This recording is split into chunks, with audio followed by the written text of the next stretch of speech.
than 700 years ago, at Dan-no-ura, was fought the last battle of the long contest between the Heike or Taira clan and the Genji or Minamoto clan.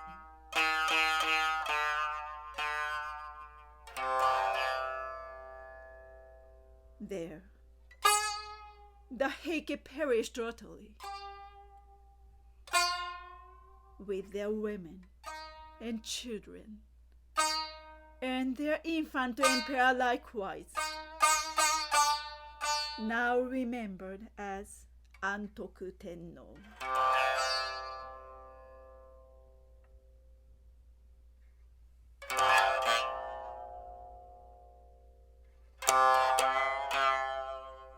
And the sea and the shore have been haunted for 700 years.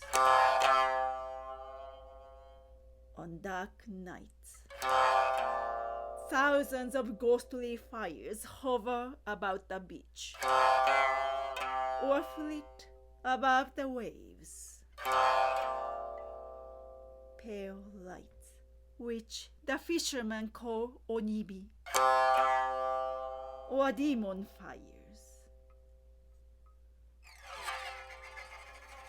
And whenever the winds are up, a sound of great shouting comes from the sea, like a clamor of battle.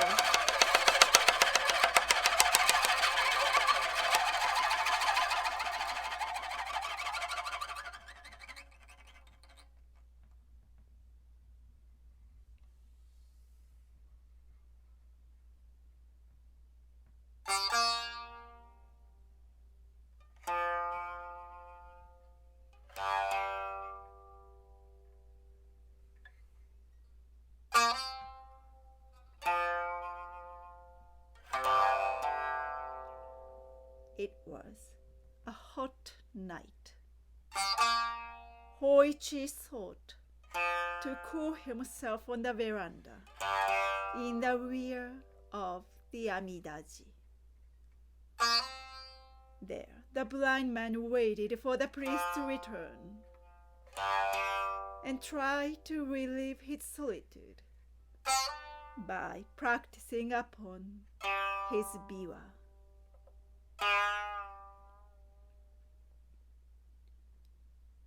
Midnight passed,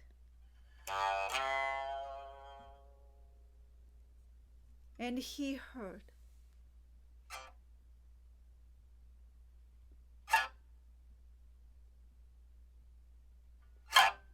steps approaching from the back gate.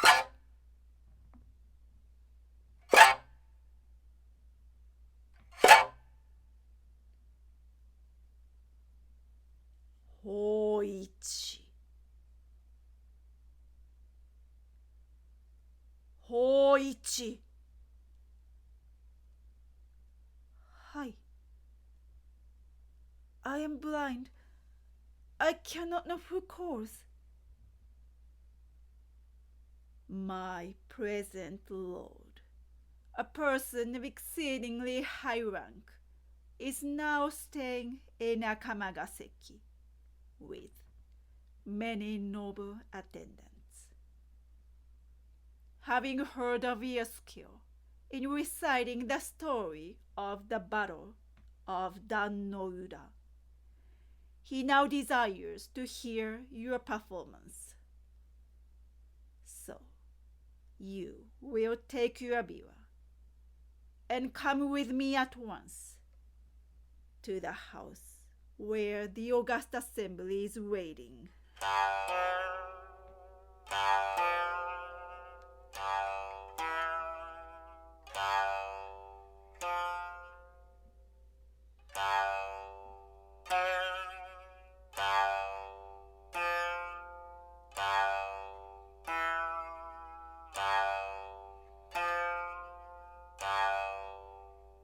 The stranger guided him deftly. The hand that guided was iron, and the clank of the warrior's stride proved him fully armed.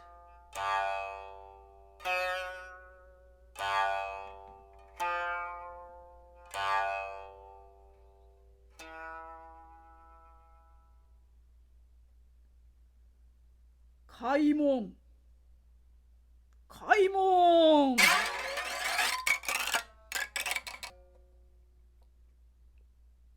Hoichi wondered, for he could not remember any large gate in that part of the town except the main gate of the Amidaji.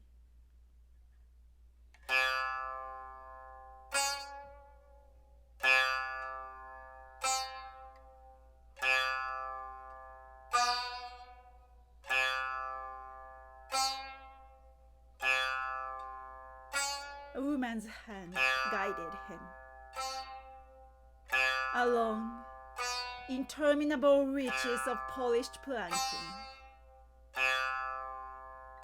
and round pillared angles, too many to remember, and of a width amazing of matted floor into the middle of some vast apartment.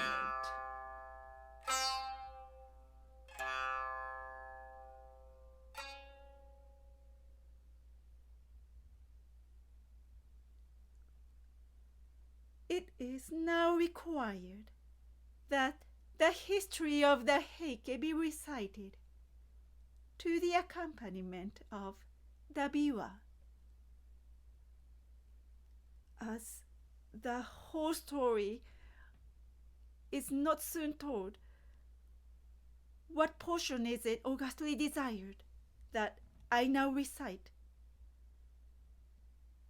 Recite the story of the battle at Dan-no-ura, for the pity of it is the most deep.2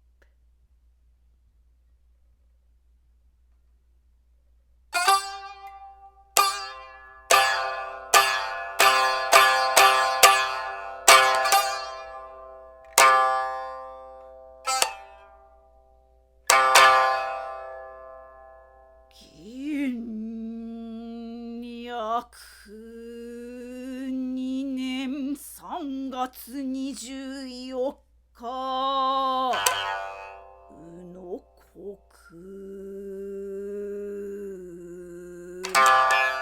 文字赤間が石段の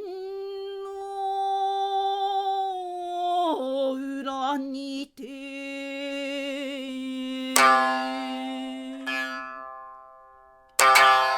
源平両軍や合わせとぞ定めけぬ。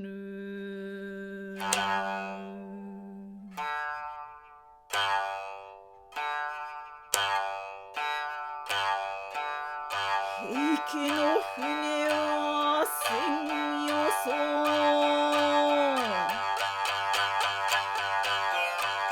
源氏の船は3000よそ源氏のつわもの次々と平家の船に乗り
At last he came to tell the fate of the fair and helpless, the piteous perishing of the women and children, and the death leap of Nino Ama, with the imperial infant in her arms.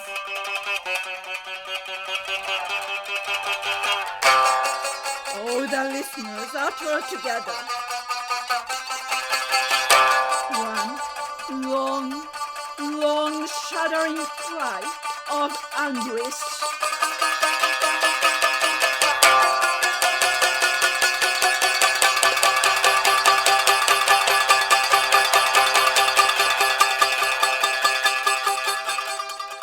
But gradually, the sounds of lamentation died away.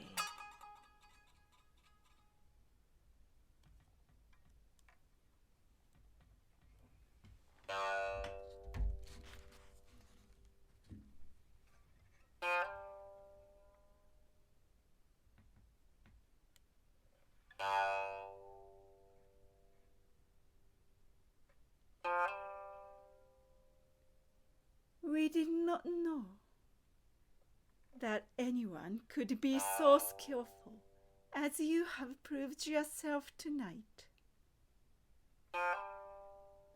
Our Lord desires that you shall perform before him once every night for the next 6 nights.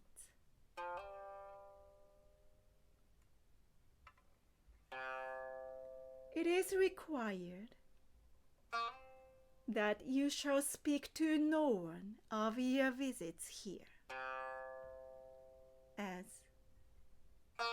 he is traveling incognito. He commands that no mention of these things be made. You are now free to go back to your temple.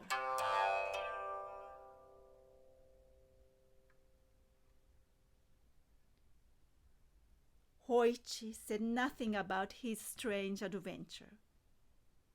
In the middle of the following night, the samurai again came for him and led him to the august assembly.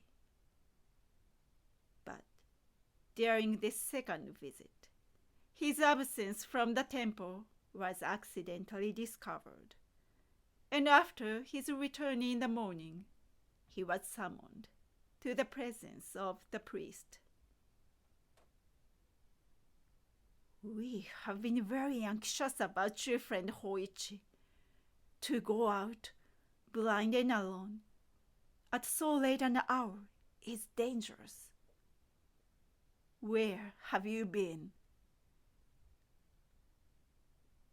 Pardon me, kind friend.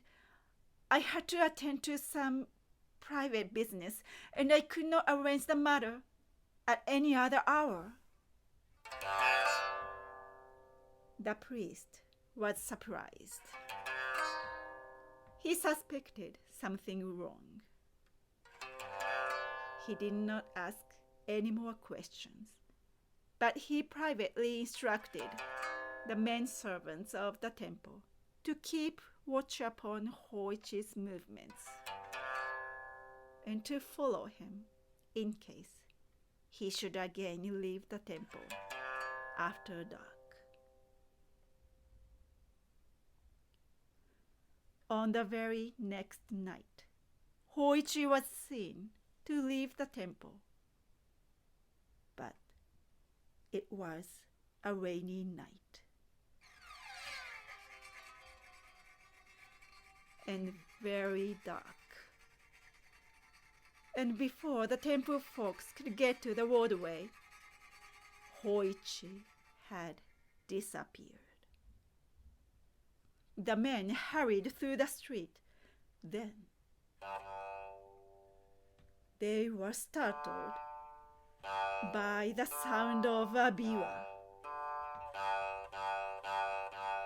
They discovered Hoichi sitting alone in the rain before the memorial tomb of Antoku Tenno, loudly chanting the chant of the battle of Dan-no-Ura.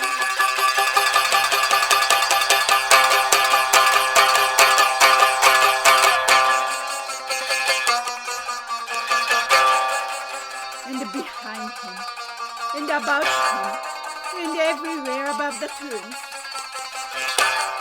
the fires of the dead were burning like candles.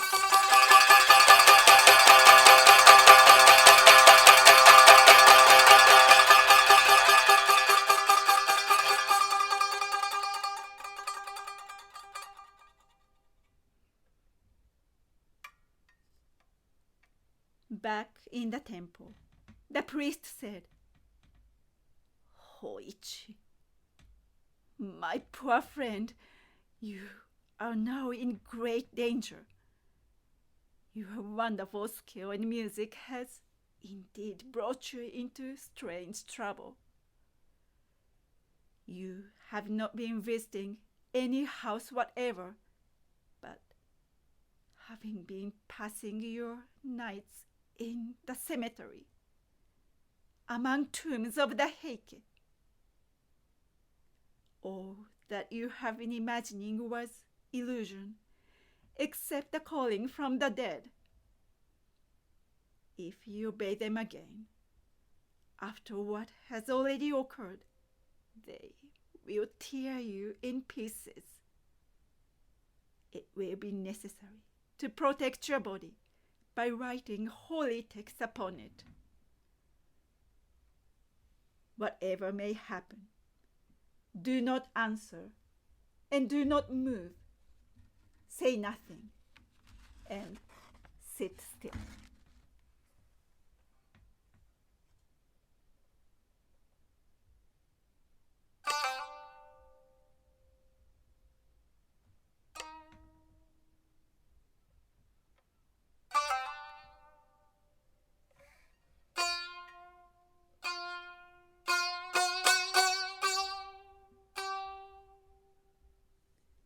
After dark, Hoichi seated himself on the veranda. He laid his biwa on the planking beside him, and assuming the attitude of meditation, remained quite still.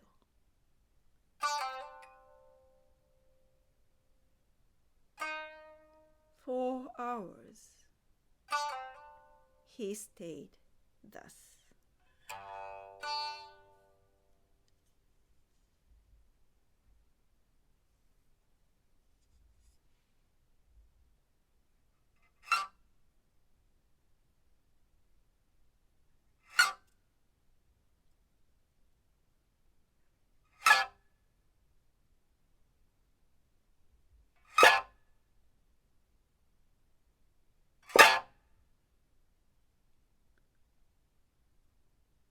Hoichi.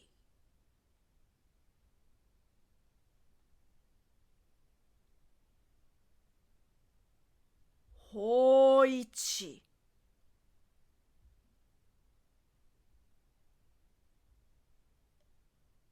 No answer.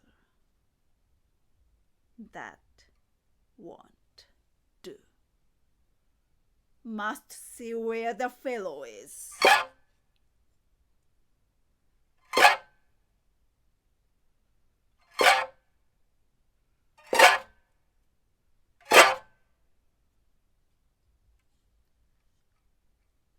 Here is the biwa. But of the biwa player I see only 2 years. Now, to my lord, these ears I will take.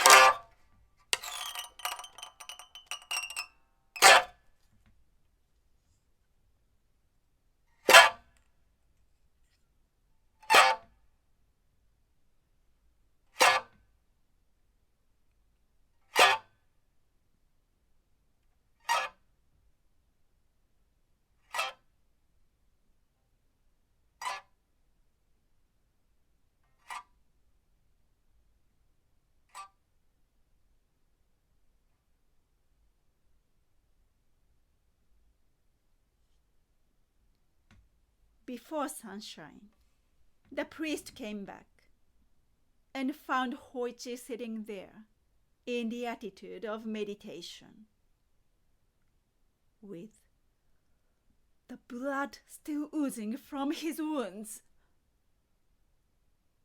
"You have been hurt. Poor Hoichi. All my fault. Everywhere upon your body, the holy text had been written, except upon your ears."